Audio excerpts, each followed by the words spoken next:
السلام علیکم ورحمۃ اللہ وبرکاتہ۔ امید کرتا ہوں آپ تمام ہی حضرات خیر و عافیت سے ہوں گے۔ اللہ رب العزت کی بارگاہ میں دعا ہے مالک مولا پاک پروردگار عالم اللہ کریم آپ کو ہمیشہ ہمیشہ خوش رکھے، شاد و آباد رکھے۔ دوستو، آج میں ایک ایسی دعا آپ کو بتانے والا ہوں جس کی برکت سے اللہ کریم آپ کے گھر کی تمام پریشانیاں، تمام بلائیں بوائیں ختم فرما دے گا۔ یہ دعا ایک اللہ کے بزرگ سے ثابت ہے۔ اللہ کے بزرگ ارشاد فرماتے ہیں، جو بھی بندہ اللہ کا پریشان حال ہو، مصیبت زدہ ہو، قرض میں پھنسا ہوا ہو، اپنے گھر میں نہیں رہتا ہو، کرائے کے مکان میں رہتا ہو، اس کے دشمن بہت زیادہ ہو، اس کے کاروبار پر کسی نے بندش کرا دیا ہو، کاروبار اچھا نہیں چل رہا ہو، دکان و مکان میں برکت نہیں ہو، وہ اگر یہ چاہتا ہے ان تمام بلاؤں سے بواؤں سے مجھ کو چھٹکارا مل جائے، میں اللہ رب العزت کی رحمتوں کے سائے میں خوب برکتیں حاصل کرتا رہوں، اللہ رب العزت کا خاص فضل و کرم میرے اوپر رہے، تو وہ اللہ کے بزرگ ارشاد فرماتے ہیں، وہ بندہ اس دعا کو محبت و عقیدت کے ساتھ میں صرف سن لے، دل سے سن لے، سننے کی برکت سے اللہ کریم اس کے گھر کی تمام بلائیں بوائیں پریشانیاں ختم فرما دے گا۔ اس نے کبھی اندازہ بھی نہیں لگایا ہوگا، کبھی خیالوں تک میں نہیں سوچا ہوگا، اللہ کریم اس کے گھر میں اتنی برکتیں عطا فرمائے گا، اس کے اوپر سے جتنا بھی قرض ہے وہ ختم ہو جائے گا، اللہ کریم اس کی جان مال آل اولاد عزت آبرو کی حفاظت فرمائے گا، خاص کر کے ایمان کی حفاظت فرمائے گا۔ دوستو، اگر آپ بھی چاہتے ہیں کہ ہمارے گھر سے پریشانیاں ختم ہو جائیں، بیماریاں ختم ہو جائیں، بلائیں بوائیں ختم ہو جائیں، گھر میں جو بیمار رہتے ہیں وہ ٹھیک رہنے لگیں، گھر کی پریشانی ختم ہو جائے، کاروبار اچھا چلنے لگے، اگر آپ کی نوکری نہیں لگ رہی ہے اور نوکری کو لے کر آپ پریشان ہیں، تو دوستو اس دعا کو محبت و عقیدت کے ساتھ سن لینا۔ الحمدللہ اس دعا کی برکت سے آپ کے بگڑے ہوئے کام تو بنیں گے ہی، لیکن اگر آپ نوکری کی وجہ سے بہت پریشان ہیں تو آپ کی نوکری بآسانی لگ جائے گی،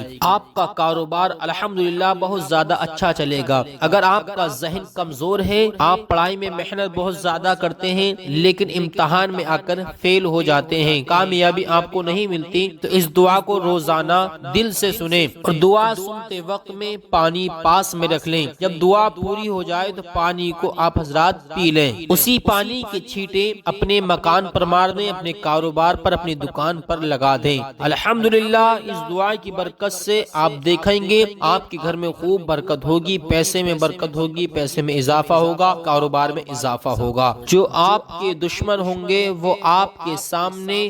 زیر ہو جائیں گے، اللہ کریم آپ کے سامنے ان کی بولتی بند فرما دے گا، آپ کا بول بالا رہے گا، کیونکہ یہ دعا بہت ہی خاص دعا ہے، اور آپ جانتے ہیں اللہ رب العزت کے کلام مقدس میں کتنی طاقت ہے، کتنی پاور ہے، ایسے ہی اس دعا میں بہت ہی پاور ہے۔ اگر آپ حضرات چاہتے ہیں میں فائدہ پہنچے تو دوستو اس دعا کو دل لگا کے سنیں، سننے کا طریقہ جان لیجئے، ویڈیو کو پورا دل لگا کے دھیان سے سنیں، دیکھیں، کیونکہ ہر کام طریقے سے اور وقت سے ہوتا ہے تبھی فائدہ پہنچتا ہے۔ تو دوستو طریقہ یہ ہے کہ جس وقت میں آپ دعا کو سننے کے لیے بیٹھیں، جگہ کا صاف اور پاک ہونا بہت ہی زیادہ ضروری ہے، اس جگہ شور شرابہ نہیں ہو رہا ہو، خاموشی اور اطمینانی کے ساتھ میں بیٹھ کر دعا سنیں۔ شروع کرتا ہوں دعا، اس سے پہلے پیارے دوستو آپ حضرات اگر ہمارے پیارے یوٹیوب چینل پر نئے آئے ہیں تو ہمارے پیارے یوٹیوب چینل کو ضرور سبسکرائب کریں، لائک کریں، شیئر کریں، تاکہ ہر آنے والی ویڈیو آپ حضرات تک پہنچ جائے اور آپ حضرات اس سے خوب فائدہ حاصل کر سکیں۔ شروع کرتا ہوں، دل لگا کے سنیں۔ اعوذ باللہ من الشیطان الرجیم، بسم اللہ الرحمن الرحیم، اللہم صل علی سیدنا و مولانا محمد بارک وسلم صلاة و سلام علیک یا رسول اللہ یا حبیب اللہ صلی اللہ تعالی علیہ وسلم۔ اعوذ باللہ من الشیطان الرجیم، بسم اللہ الرحمن الرحیم، حامدا لمن جعل الدعاء عبادة بل مخ العبادة وأمر بأدعوني عباده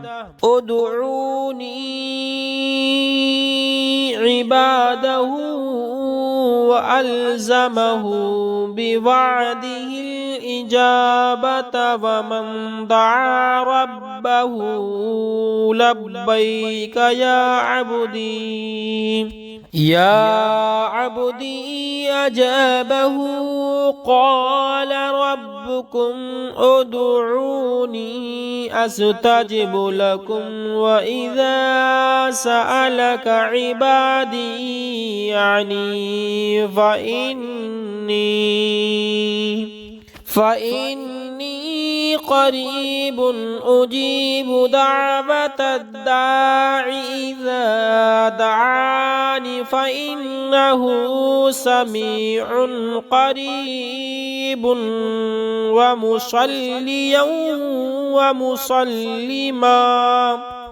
ومسلما على من اجتبى دعوته المستجابة ليوم المثابة وعلى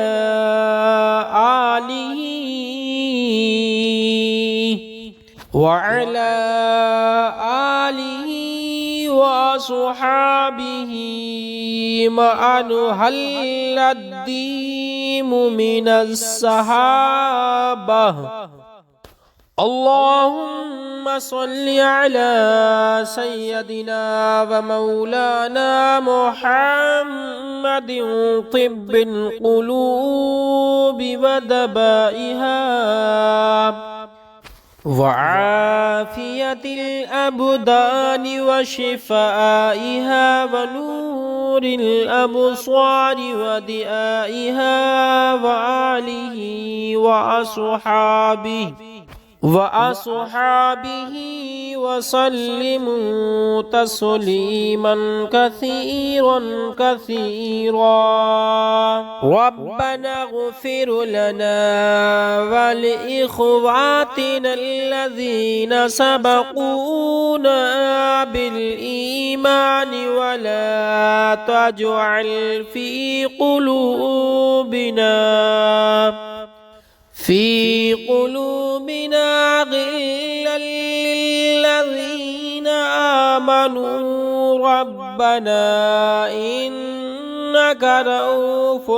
رحيم. ربنا آتنا في الدنيا حسنة وفي الآخرة حسنة وقنا عذاب النار. بسم الله الرحمن الرحيم. حامدا لمن جعل الدعاء عبادة بل مخ العبادة وأمر بأدعوني عباده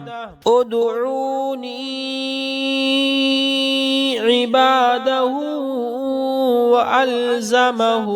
بوعده الإجابة ومن دعا ربه لبيك يا عبدي أجابه قال ربكم ادعوني أستجب لكم وإذا سألك عبادي عني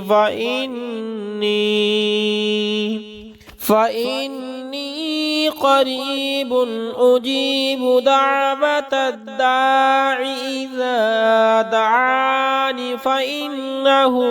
سميع قريب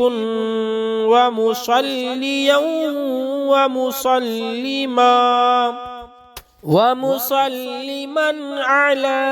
من اجتبى دعوته المستجابة ليوم المثابة وعلى آله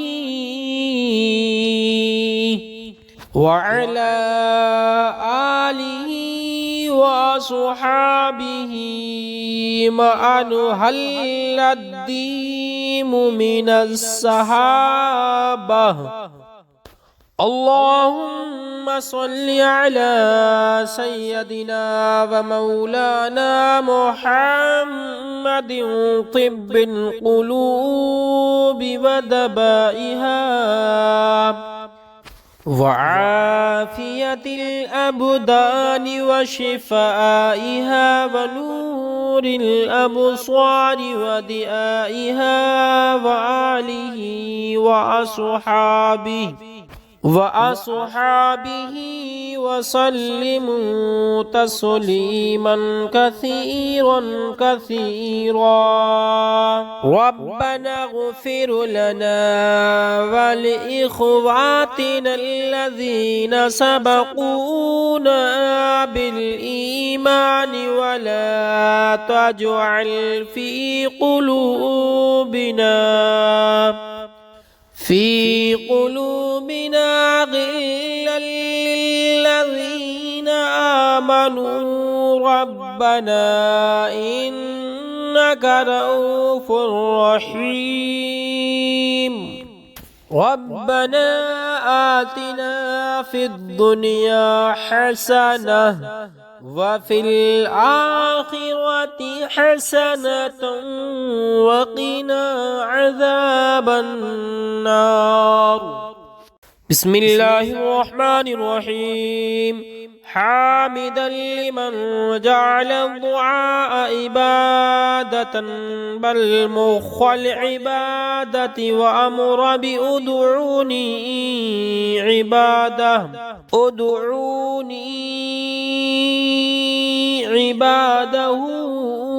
وألزمه بوعده الإجابة ومن دعا ربه لبيك يا عبدي أجابه قال ربكم ادعوني أستجب لكم وإذا سألك عبادي عني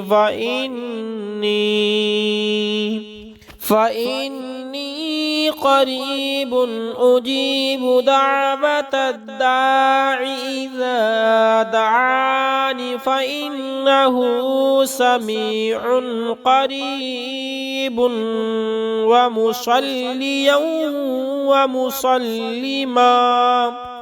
ومسلما على من اجتبى دعوته المستجابة ليوم المثابة وعلى